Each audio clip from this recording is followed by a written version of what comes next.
आज की कहानी का नाम है विद्या बना काल। आज से तुम मेरी गुलाम हो। यह कहते ही वह जलपरी उस मनमोहक इंसान अभिमन्यु के साथ उसके घर आ गई।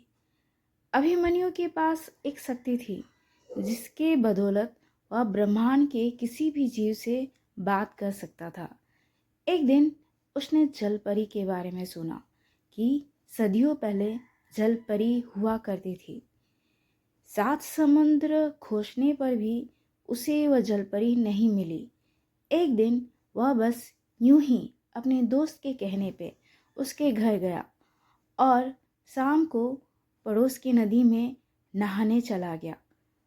उसे नदी में कुछ अजीब लग गया था, तो रात को अभिमन्यु फिर दोबारा नदी में आया और पानी के अंदर एक मंत्र और एक जीव की कामना करने लग गया।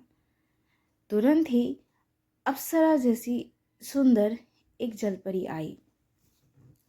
जलपरी बहुत गुस्से में थी।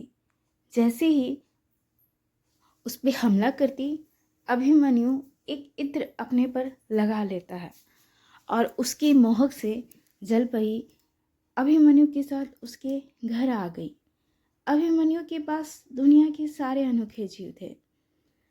उसके पास नाग कन्या से लेकर परी लोक की रानी भी थी। वह चाहता था उसके बच्चे भी जादुई शक्ति के मालिक बने, पर अभी तो वह बाप नहीं बन सका। और जलपरी से वह शादी करता है। कुछ दिन के बाद उसका एक बेटा होता है जो कि एक जलपरा था और उसे रोज समुद्र में ले जाता था और बोलता था, एक दिन तुम समुद्र के राजा बनना। अभिमन्यु की नाग कन्या से एक बेटी होती है जो इच्छानुसार रूप बदल सकती थी। अभिमन्यु एक दिन बेटी को जंगल लेके गया और उसको बोला, तुम एक नाग कन्या हो तो तुम जंगल पे राज करो। ऐसा करते करते उसने अंतरिक्ष से लेकर पाताल तक अपने बच्चों को भेज दिया। उसके सारे दुश्मन मारे गए। एक दिन अभिमन्यु का पसंदीदा बच्चा अजगर, जो कि अपने बाप के साथ रहता था, अजगर मोटा दिमाग का था, तो उसे भूख लगती थी तो इंसान लोगों को मारकर खा लेता था। अभिमन्यु ने एक पूरा गांव ही अपने बेटे के लिए वीरान कर दिया था। एक दिन अभिमन्यु ने अजगर को एक घर में घुसने बोला जहाँ पर एक प्रेग्नेंट महिला थी। उसको खाते ही अजगर अंधा हो गया था। अभिमन्यु को अपने अजगर बेटे को घर ले आया।